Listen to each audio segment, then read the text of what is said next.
مسنونہ کے بعد جس آیت مقدسہ کی تلاوت کا شرف حاصل کیا، بڑا مشہور و معروف آیت کریمہ ہے کہ آقا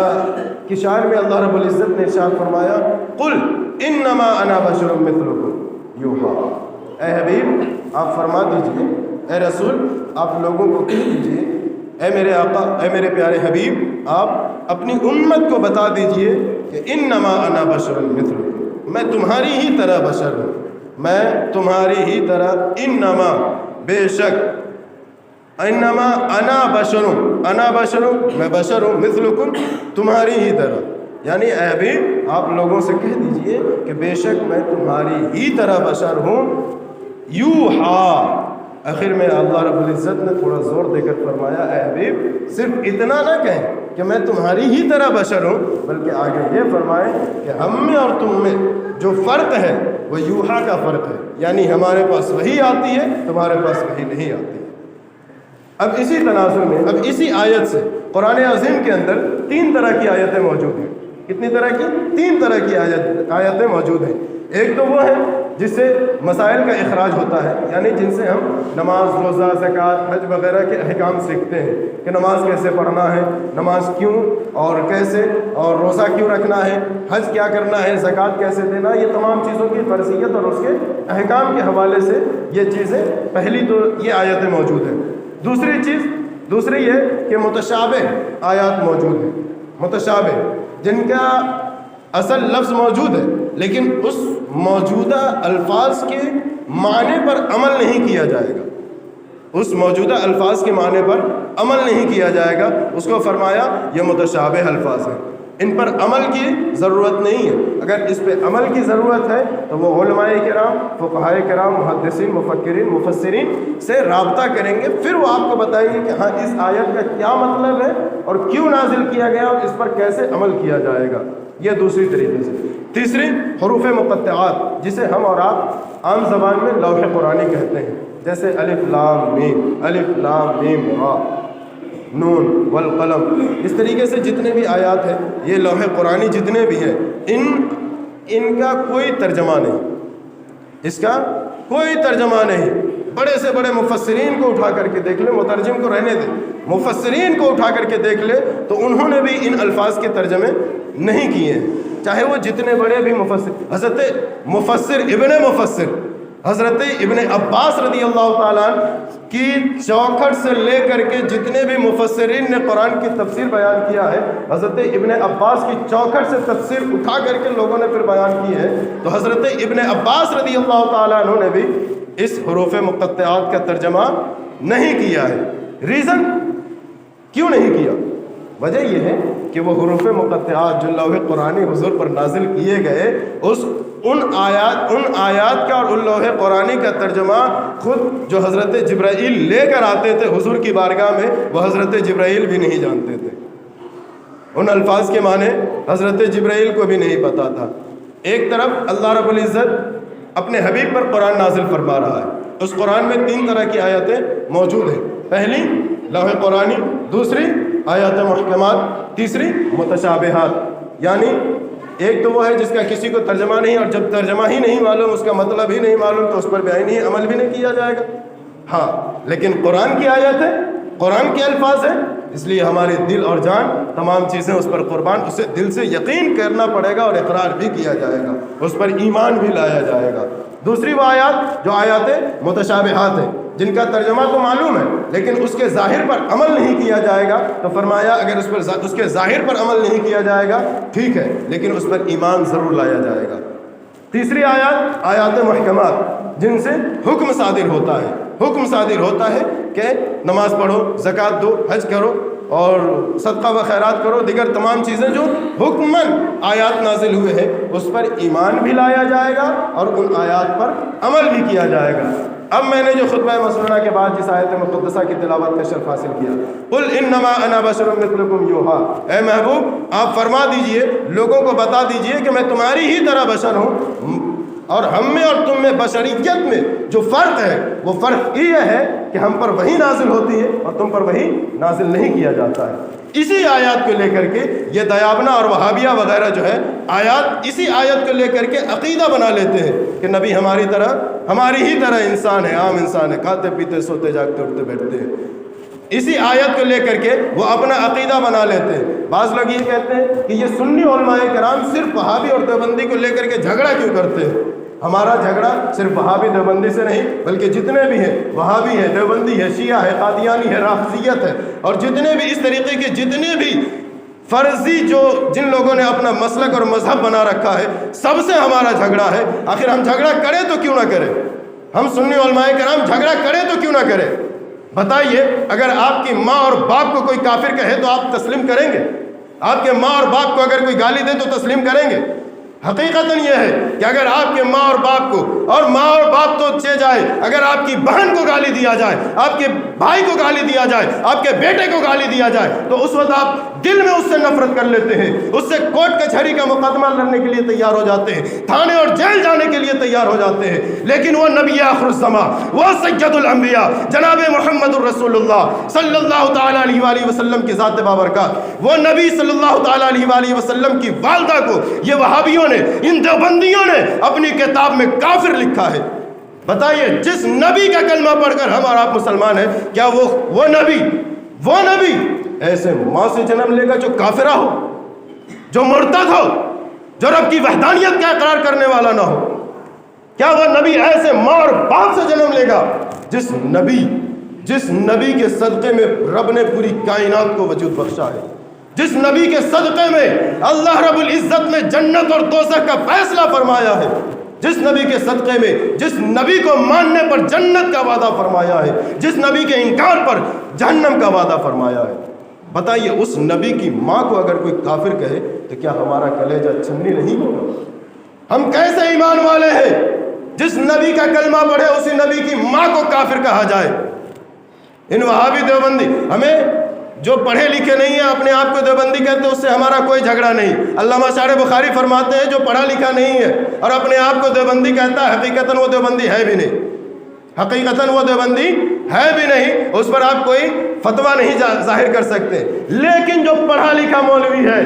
اپنے آپ کو دیوبندی کہتا ہے، پڑھا لکھا بھی جانتا ہے اپنے آپ کو، یہ کہتا ہے کہ ہم پڑھے لکھے ہیں، خاک پڑھا لکھا ہے، جو نبی کے ماں کی حوالے سے، نبی کی بشریت کے حوالے سے، نبی کے نور کے حوالے سے، نبی کے اعتقاد کے حوالے سے، نبی کے علم غیب کے حوالے سے، نبی کے نورانیت کے حوالے سے تمہارا عقیدہ خاک میں مل جاتا ہے۔ یہ اپنے عقائد کو لے کر کے اگر کسی عیسائی اور یہودی کے سامنے پہنچ جائے تو وہ یہودی اور عیسائی جو حضرت عیسیٰ علیہ السلام کے اوپر اپنا ایمان لاتا ہے عیسائی، اور وہ کہتا ہے کہ عیسیٰ علیہ السلام اللہ کے بیٹے ہیں، اگر اس کے پاس بھی یہ وہابی دیوبندی اپنا عقیدہ لے کر پہنچ جائے تو اپنے نبی کی تعریف میں زبان نہیں کھول سکتا۔ یہ کمبخت اپنے آپ میں نبی کی تعریف کیا کرتا ہے؟ نبی صلی اللہ علیہ وسلم وہ جنگ خیبر کے موقع سے اپنے پیٹ پر پتھر باندھے ہوئے تھے، سبحان اللہ، امت کی بھلائی کے لیے۔ ارے کیا یہی نبی کی تعریف ہے؟ نبی کی عظمت یہی ہے؟ نبی کی نورانیت یہی ہے؟ نبی کی عظمت، رفعت، شوکت، شان یہی ہے؟ اگر تم یہاں پر یہ بیان کرتے ہو کہ نبی نے اپنے پیٹ پر پتھر باندھا ہے تو یہ بھی بیان کرو نا کہ اسی نبی نے اپنی انگلیوں کی گھائیوں سے پانی نکالا ہے تو صحابہ کرام اپنے آپ کو شکم شیر کیے ہیں۔ یہ بھی بیان کرو۔ جہاں پر تم یہ کہتے ہو کہ معاذ اللہ نبی کریم صلی اللہ تعالیٰ علیہ وآلہ وسلم نور نہیں، علم غیب نہیں، ان کے پاس طاقت نہیں، جہاں پر تم یہ کہتے ہو نا کہ طائف کی سرزمین پر میرے آقا علیہ الصلوۃ والتسلیم ہم تک دین پہنچانے کے لیے پتھرے کھائے ہیں، وہاں پر یہ بھی بیان کرو کہ میرے نبی کی عظمت یہ ہے کہ وہ اگر انگلی پھرا دے تو چاند تو ٹکڑے ہو جائے۔ اگر تم نبی کی تعریف بیان کرنا چاہتے ہو، نبی کی عظمت بیان کرنا چاہتے ہو، نبی کی شان بیان کرنا چاہتے ہو تو وہاں پر یہ بھی بیان کرو کہ میرے آقا علیہ الصلوۃ والتسلیم کی شان تو یہ ہے کہ اگر ایک پیالہ دودھ ہو تو 70 صحابہ کرام میں شکم شیر ہو جایا کرتے ہیں۔ اگر میرے نبی کی شان بیان کرنا ہے تو یہ بھی بیان کرو کہ حضرت جابر کی دعوت پر حضرت جابر نے اپنے گھر میں رکھے ہوئے تھوڑے سے جو کو پسوایا ہے، بکری کو ذبح کروایا ہے، اور ذبح کروانے کے بعد اسی بکری کے گوشت کو سرید بنا کر کے میرے آقا کی بارگاہ میں پیش کیا ہے۔ میرے آقا علیہ الصلوۃ والتسلیم خود بھی تناول فرما رہے ہیں اور تمام صحابہ کو بھی کھلا رہے ہیں، اور کھلانے کے بعد بھی جب وہ تمام صحابہ کرام کو کھلا لیا تو ان تمام دسترخوان پر رکھے ہوئے ہڈیوں کو دسترخوان پر اکٹھا کیا، اور اکٹھا کرنے کے بعد آقا علیہ الصلوۃ والتسلیم کی اگر عظمت بیان کرنا چاہتے ہو تو یہ بیان کرو کہ میرے آقا علیہ الصلوۃ والتسلیم نے اپنا دست رحمت ان ہڈیوں پر رکھا اور فرمایا قم باذن اللہ، اللہ کے حکم سے کھڑا ہو جا۔ تو آقا علیہ الصلوۃ والتسلیم کی حدیث پاک ہے، مشکات شریف میں بھی اٹھا کر دیکھ لو، ترمذی شریف میں بھی اٹھا کر دیکھ لو، بخاری شریف میں بھی اٹھا کر دیکھ لو، مسند احمد میں بھی اٹھا کر دیکھ لو، ایک نہیں 71 حوالے موجود ہیں، تم اٹھا کر دیکھو۔ آقا علیہ الصلوۃ والتسلیم کی حدیث سے ثابت ہے کہ آقا نے اپنا دست رحمت اس پر رکھا ہے۔ حضرت جابر روایت کرتے ہیں کہ جب میرے آقا نے اس پر دست رحمت رکھا ہے تو وہ بکری جسے ذبح کیا گیا تھا اپنی کان کو ہلاتے ہوئے کھڑی ہو جاتی ہے۔ ارے میرے نبی کی تعریف بیان کرنا ہے تو کرو۔ اگر عیسائی کے سامنے پہنچ جائے اور یہ کہہ دے، اگر عیسائی سے پوچھ لے کہ ہمارے عیسیٰ علیہ السلام تو مسیحا تھے، مردوں کو زندہ کر دیا کرتے تھے، کوڑ کی بیماری والے کا کے اوپر اگر اپنا ہاتھ پھیر دیتے تھے تو اس کی کوڑ کی بیماری دور ہو جاتی تھی، یہ جا کر کے ٹائفس ہو جائے، اس کے پاس جواب نہیں ہے، چونکہ اس نے اپنے نبی کی عظمت نہیں دیکھا۔ پڑھا تو ضرور ہے لیکن دل کے اندر نہیں اتارا۔ آتا ہے بخار ان کو جب آتی نہیں بخاری پڑھتا ہے لیکن عقل حلق کے نیچے نہیں اتار پاتا۔ ایسے ہی لوگوں کے بارے میں اللہ رب العزت نے قرآن مقدس کے اندر ارشاد فرمایا ہے، ختم اللہ علی قلوبہم وعلی سمعہم وعلی ابصارہم غشاوۃ ولہم عذاب عظیم۔ اللہ نے ان کے دلوں پر مہر لگا دیا ہے، ان کی سماعتوں پر مہر لگا دیا ہے، ان کی آنکھوں پر مہر لگا دیا ہے، نہ یہ حق سن سکتے ہیں، نہ حق دیکھ سکتے ہیں، اور نہ حق کو تسلیم کر سکتے ہیں۔ فرمایا غشاوۃ ولہم عذاب عظیم، اور انہی لوگوں کے لیے دردناک عذاب تیار کیا گیا ہے۔ یہ جو پڑھے لکھے نہیں ہیں نا، ان لوگوں کو برگلاتے ہیں، بھٹکاتے ہیں، کہہ رہے کہاں سنی پڑھے ہو، کہاں بریلوی پڑھے ہو۔ بھائی تمہارا دین تمہارے لیے، ہمارا دین ہمارے لیے، لکم دینکم ولی دین، فائنل ہے، حتمی فیصلہ ہے، تمہارا دین تمہارے لیے، ہمارا دین ہمارے لیے۔ لیکن سیدھے سادھے لوگوں کو اس طریقے سے بھٹکاؤ بھی مت کہ تمہارے عقائد، تم اپنے عقائد کو ان کے دلوں میں اتارو اور نتیجہ یہ ہو کہ یہ ہمارے بچے اپنے مستقبل کو ہی خراب کر جائے۔ حالت یہ ہے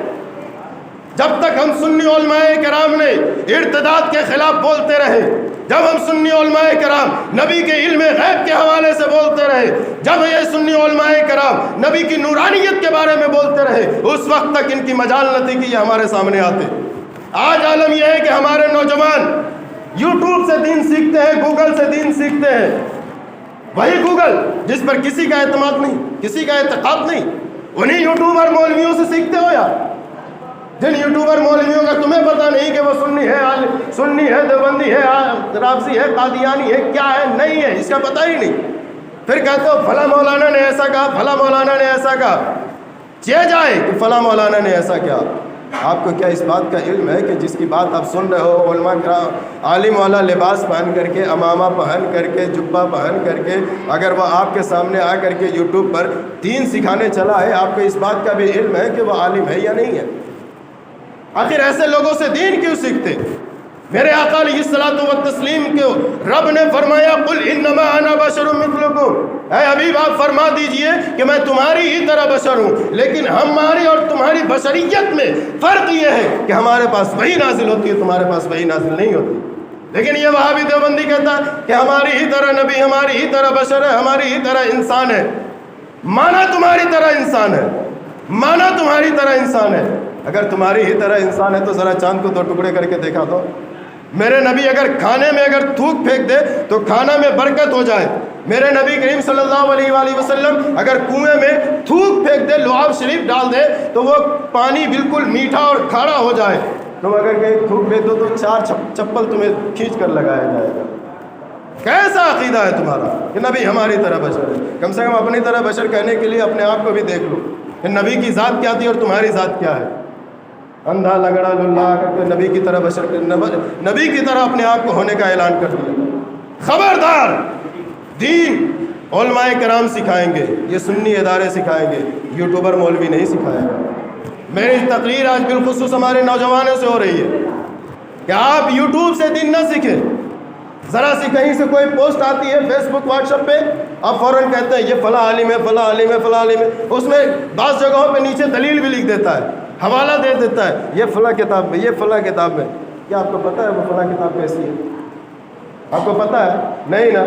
کیا وہ کتاب اگر آپ کو متن دے دیا جائے تو پڑھیں گے؟ نہیں نا. جب نہیں پڑھ پائیں گے تو آپ کی ضرورت کیا بنتی ہے؟ آپ کا حق کیا بنتا ہے؟ آپ کے اوپر فرض کیا ہوتا ہے کہ آپ اس کے حوالے سے اپنے عالم سے جا کر رابطہ کریں،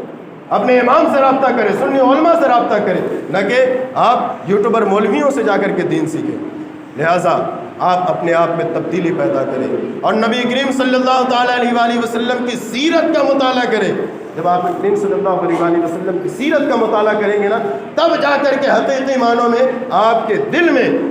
حضور صلی اللہ تعالیٰ علیہ وآلہ وسلم کی محبت کا چراغ روشن ہوگا.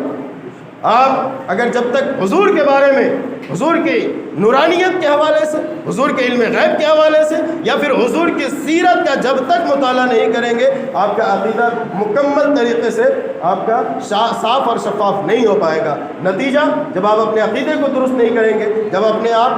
اپنے آپ میں حضور نبی پاک صلی اللہ علیہ وآلہ وسلم کی سیرت کا مطالعہ آپ نہیں کیے ہوئے ہوں گے، تو ہوگا نتیجہ یہ ہوگا کہ کوئی بھی آئے گا چوراہے پر آپ کو دین کی بات سکھانے کے بہانے سے آپ کو کہے گا کہ یہ فلاں چیزیں وہ اپنے حوالے سے بتا دے گا، اور بتا کر کے پھر وہ آپ کو اپنی طرف کھینچ لے گا. نتیجہ کیا ہوگا کہ آپ بھی جا کر کے اس کی گروہ میں شامل ہو جائیں گے، اس کی جماعت میں جا کر کے شامل ہوں گے، اور پھر آپ اپنا عقیدہ بھی یہی بنا لیں گے کہ معاذ اللہ نبی کریم صلی اللہ علیہ وآلہ وسلم کی والدہ کافرہ تھا. پھر آپ اپنا عقیدہ یہی بنا لیں گے کہ معاذ اللہ کریم کہ نبی کریم صلی اللہ تعالیٰ علیہ وآلہ وسلم کے والد گرامی کافر تھے. یاد رکھیں، اہل سنت کا یہ عقیدہ نہیں ہے. اہل سنت کا عقیدہ یہ ہے کہ جس ذات کے صدقے میں پوری کائنات کو وجود بخشا ہے، رب کو یہ کم گوارا ہوگا کہ اسی ذات کو ایک کافرہ عورت سے پیدا کر دے. اللہ کریم صلی اللہ تعالیٰ علیہ وسلم، اللہ رب العزت نے اپنے حبیب نبی پاک صلی اللہ تعالیٰ علیہ وآلہ وسلم کو ایسی ماں سے پیدا کیا ہے جس ماں کو جب آپ چھوٹے تھے، جب ہمارے آقا علیہ الصلوۃ والتسلیم چھوٹے تھے اور آپ کی والدہ کا انتقال ہو گیا. میں آپ کو ضمناً ایک بات بتا دیتا ہوں کہ جب میرے آقا کریم صلی اللہ علیہ وسلم کی والدہ کا انتقال ہو گیا تو اللہ کے رسول صلی اللہ تعالیٰ علیہ وآلہ وسلم اپنی والدہ کی قبر پر جاتے ہیں اور جا کر کے رب کی بارگاہ میں فریاد کرتے ہیں، اے مولا میری ماں کو زندہ کر دے، میری ماں کو زندہ کر دے. اب نبی کریم صلی اللہ علیہ وآلہ وسلم کی دعا بھی تھی، تمنا بھی تھی. جب رب کی بارگاہ میں آپ نے دعا کیا تو اللہ رب العزت نے آپ کی والدہ کو پھر سے زندہ کیا، اور نبی پاک صلی اللہ علیہ وآلہ وسلم نے اپنی والدہ کو کلمہ پڑھایا، اور پھر سے آپ اس کے اندر لیٹ گئی اور آپ کا وفات ہو گیا.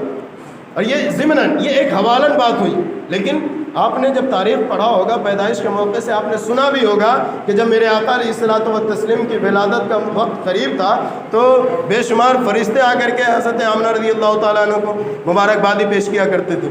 اور بے شمار ازواج مطہرات ہمارے آقا کریم صلی اللہ علیہ وآلہ وسلم کی والدہ کی خواب میں آ کر کے مبارکبادی پیش کیا کرتے تھے. لہٰذا آپ اپنے عقیدے کو درست کریں، آپ اپنے ایمان کو درست کریں. ہمارا کام ہے آپ تک پہنچانا، مانے نہ مانے یہ آپ کی ذمہ داری ہے. کل ہو کر کے قیامت کے دن آپ یہ نہیں کہہ سکتے کہ فلاں عالم نے ہمیں کچھ نہیں بتایا یا کسی عالم نے ہمیں یہ اس حوالے سے کچھ بتایا نہیں. اس لیے آپ اپنے عقیدے کو درست رکھیں، آپ اپنے عقائد کو اچھا رکھیں، ایمان کو سلامتی کے ساتھ اس دنیا سے لے کر کے جائیں تاکہ آپ کا دنیا بھی درست ہو اور آپ کی آخرت بھی درست ہو جائے. بس کہنے سننے میں کسی بھی طرح کی غلطی ہو گئی تو استغفر اللہ ربی من کل ذنب واتوب علیہ. سبھی لوگ کلمہ شریف پڑھیں، لا الہ الا اللہ محمد رسول اللہ، لا الہ الا اللہ محمد رسول اللہ، لا الہ الا اللہ محمد رسول اللہ صلی اللہ تعالی علیہ وآلہ وسلم. وما علینا الا البلاغ المبین. جو لوگ سنت ادا نہیں کرتے وہ لوگ سنت ادا